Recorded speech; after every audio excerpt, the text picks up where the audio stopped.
कीन्सियन theory of employment. ठीक है, तो आज हम लोग ये चैप्टर देख रहे हैं। ठीक है, इसमें हम लोग इफेक्टिव डिमांड देखेंगे, aggregate demand function, aggregate supply function, फिर इफेक्टिव डिमांड डिटरमिन कैसे होगा एडीएफ और एएसएफ के हेल्प से। तो चलिए स्टार्ट करते हैं। कीन्सियन थ्योरी ऑफ एम्प्लॉयमेंट, ठीक है, ये गिवन है जेएम कीन्स। ठीक है, जेएम कीन्स ने दिया था, जॉन मैनार्ड कीन्स बोल सकते हैं इसको।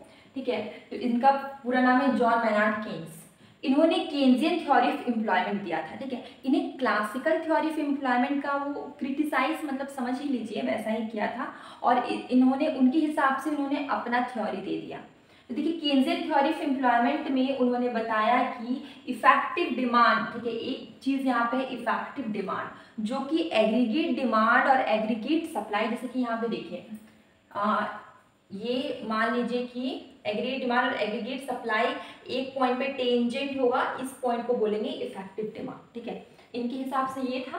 अब यहाँ पर इन्होंने बताया कि मनी स्पेंट होगा consumption of goods and service में या तो इन्वेस्टमेंट में। बहुत इजी है, अगर आपके पास टोटल इनकम, ठीक है, मान लीजिए टोटल इनकम हमारा 10,000 है, 10,000 है, तो हम लोग कुछ पैसा, ठीक है, कुछ पैसा हम लोग कंज्यूम कर लेंगे, कुछ पैसा इन्वेस्ट कर देंगे। तो मनी को दो पार्ट में डिवाइड किया, एक तो कंजम्पशन में, दूसरा है इन्वेस्टमेंट में। हम लोग खर्च तो दो ही जगह करते हैं, या तो कंज्यूम करते हैं या तो इन्वेस्ट करते हैं। इनके हिसाब से जो इफेक्टिव डिमांड है, ठीक है, इफेक्टिव डिमांड ये डिपेंड करता है दो ही चीज पे, नेशनल इनकम और नेशनल आउटपुट पे। ठीक है, और ये थ्योरी था शॉर्ट रन, क्लासिकल होता है लॉन्ग रन, लेकिन ये कीन्सियन का थ्योरी क्या था, शॉर्ट रन था। और यहाँ पर जो फैक्टर ऑफ प्रोडक्शन है, जैसे कि कैपिटल हो गया, सप्लाई ऑफ लेबर हो गया, technology and efficiency of labour, ये सब क्या है, अनचेंज्ड होगा while determining the level of employment. समझ में आया? मतलब यहाँ पर बोला गया कि फैक्टर ऑफ प्रोडक्शन में आते हैं capital, supply of labour, technology, efficiency of labour, ये सब क्या है यहाँ पर क्या है, रिमेन अनचेंज्ड, ये चेंज नहीं होगा जब हम लोग का डिटरमिन होगा लेवल ऑफ एम्प्लॉयमेंट। तो ये हमारा पूरा कीन्सियन का इंट्रोडक्शन पार्ट था। ठीक है, डिटर्मिनेशन ऑफ इफेक्टिव डिमांड। ठीक है, तो इफेक्टिव डिमांड का डिटर्मिनेशन कैसे होगा, तो कीन्स ने यूज किया टू टर्म्स, एक एग्रीगेट डिमांड प्राइस, सेकेंड है एग्रीगेट सप्लाई प्राइस। तो ये दो टर्म्स की हेल्प से इफेक्टिव डिमांड का डिटर्मिनेशन होगा, वो हम आगे देखेंगे। देखिए, अब देखिए कि एग्रीगेट सप्लाई प्राइस क्या है, तो ये cost of production of product, किसी भी प्रोडक्ट का जो कॉस्ट ऑफ प्रोडक्शन लगता है at a particular level of employment में, इसको बोलते हैं एग्रीगेट सप्लाई प्राइस।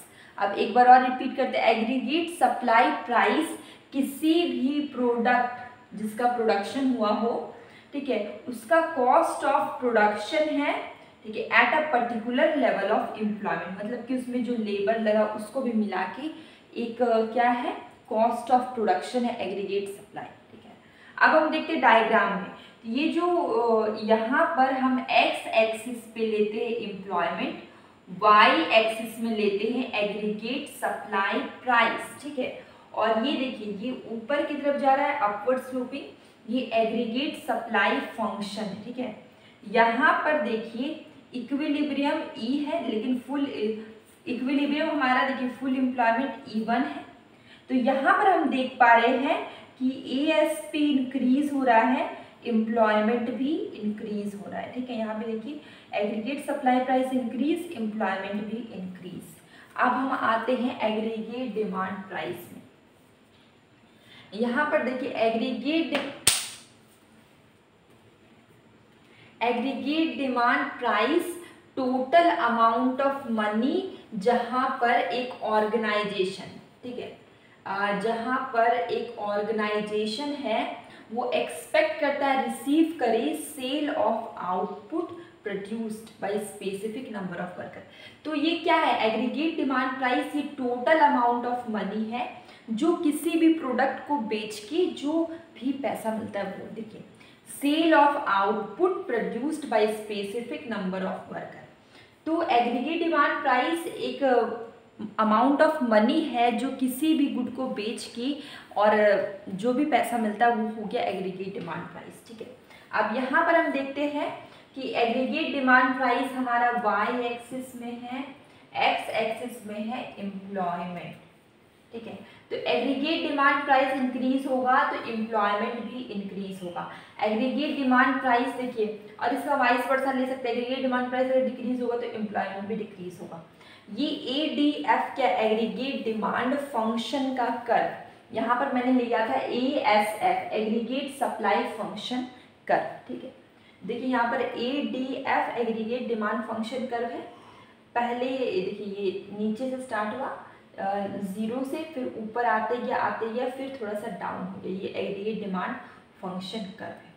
अब हम देखते हैं कि इफेक्टिव डिमांड जो है, effective demand equal to national income. जो इफेक्टिव डिमांड होता है वो national income as well as national output के इक्वल होता है। अब हम डिटरमिन करेंगे इफेक्टिव डिमांड, तो हम लोग क्या करेंगे कि एग्रीगेट डिमांड फंक्शन और एग्रीगेट सप्लाई फंक्शन दोनों के हेल्प से हम लोग इफेक्टिव डिमांड को डिटरमिन करेंगे। Of equilibrium level of employment, तो हम लोग इक्विलिब्रियम लेवल को डिटरमाइन कर रहे हैं। तो यहाँ पर इम्पोर्टेंट फैक्टर बोले, इम्पोर्टेंट चीज़ क्या है यहाँ पे, एग्रीगेट डिमांड और एग्रीगेट सप्लाई कर्व, ठीक है, AD कर्व और AS कर्व। तो इसका यूज करके हम लोग डिटरमाइन करेंगे इक्विलिब्रियम लेवल ऑफ एम्प्लॉयमेंट। तो यहाँ पे देखिए हम एक्स एक्सिस पे ले रहे हैं equilibrium employment level, Y axis पे हम लोग aggregate demand function and aggregate supply function दोनों लेते हैं, ठीक है। और यहाँ पर हम देख रहे हैं, ये देखिए ये जो मेरा लाइन जा रहा है ये एग्रीगेट डिमांड फंक्शन है और ये ऊपर की तरफ जा रहा है ये एग्रीगेट सप्लाई फंक्शन है। देखिए यहाँ पर आपको 2 पॉइंट दिख रहा होगा, एक E पॉइंट, एक E1 पॉइंट। E पॉइंट एक ऐसा पॉइंट है जहाँ पे aggregate demand function equal to aggregate supply function, जहाँ पे ADF इक्वल रहेगा ASF के।